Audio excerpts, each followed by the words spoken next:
মুহূর্তে অসাধারণ জবাব দিল বাংলাদেশ ইসলামী ছাত্র শিবির ঢাকা বিশ্ববিদ্যালয়। নজিরবিহীন জবাব, এরকম কোনো এক্সাম্পল নেই। ঢাকা বিশ্ববিদ্যালয় শিবির যে কতটা ক্রিয়েটিভ, কতটা ঠান্ডা মাথার, শিবির দেখিয়ে দিয়েছে। পরিস্থিতি কন্ট্রোল, সবাই চুপ। ঢাকা বিশ্ববিদ্যালয় শিবিরের চাইতে মেধাবী ভাই কেউ হতে পারেননি। ঢাকা বিশ্ববিদ্যালয় শিবির প্রাথমিকভাবে হার মেনেছে। যেমন দেখেন, সহজ হিসাব, ঢাকা বিশ্ববিদ্যালয় শিবির চাইলে যারা নিজামী, মুজাহিদ, সালাউদ্দিন কাদের চৌধুরীদের ছবি সরাতে এসেছে ওদেরকে পিটিয়ে থাপড়াই ওদের ডাব ফলাই দিতে পারতো। ওরা আগামী 1 মাসে ক্যাম্পাসের চতুর্সীমায় শাহবাগে আসতে সাহস পেত না। এমন পিটান পেটাতে পারতো, কেউ কিচ্ছু করতে পারতো না।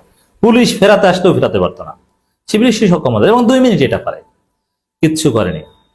ওরা মব সৃষ্টি করেছে, মবের কাছে হার মেনে প্রশাসনের অনুরোধে ছবি সরিয়ে নিয়েছে। আমি বলেছিলাম একটা আলোচনায় যে ঢাকা বিশ্ববিদ্যালয়ের শিবির এর উত্তম জবাব দিবে ঠান্ডা মাথায়, আইনি ভাবে। আপনারা দেখবেন, ওদের উপর, ওদের ধৈর্য প্রজ্ঞার উপর আস্থা রাখুন। মারামারি করা যাবে না। শিবিরের চূড়ান্ত বিজয়ের পথ প্রশস্ত হচ্ছে ঢাকা বিশ্ববিদ্যালয়ে। শিবির দেখিয়ে দিয়েছে, শিবিরের প্রোগ্রাম চলছে। গতকালকের চাইতে বেশি মানুষজন আসছে, পরিবার পরিজন নিয়ে টিএসসিতে যাচ্ছে। দর্শক, শিবির কি করেছে দেখেন, মুহূর্তের মধ্যে সোশ্যাল মিডিয়া এটা ছড়িয়ে পড়েছে, ভাইরাল হয়েছে শিবিরের কার্যক্রম। কেউ লিখছেন, ঢাকা বিশ্ববিদ্যালয় শিবিরের সেরা জবাব। টিএসসিতে বিচারিক হত্যাকাণ্ডের শিকার শহীদ নেতাদের ছবি সরানোর পর প্রদর্শনীতে নতুন ছবি টাঙিয়েছে ঢাবি শিবির। রাতের মধ্যেই দারুণ কাজ করেছে, ভাইরাল হয়েছে। এখন কি করবে? এগুলো সরাতে যাবে? আসো সরাতে, সরাও, খালেদা জিয়ার ছবি সরাও, দেখি কি পারো। এমন ভাবে লিখেছে।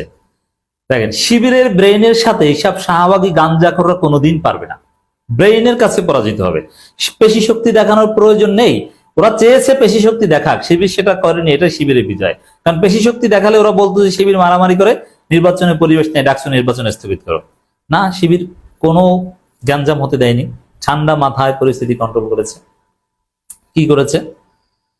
খালেদা জিয়ার বড় ছবি এবং খালেদা জিয়ার বক্তব্য শিবির টাঙিয়েছে সেখানে।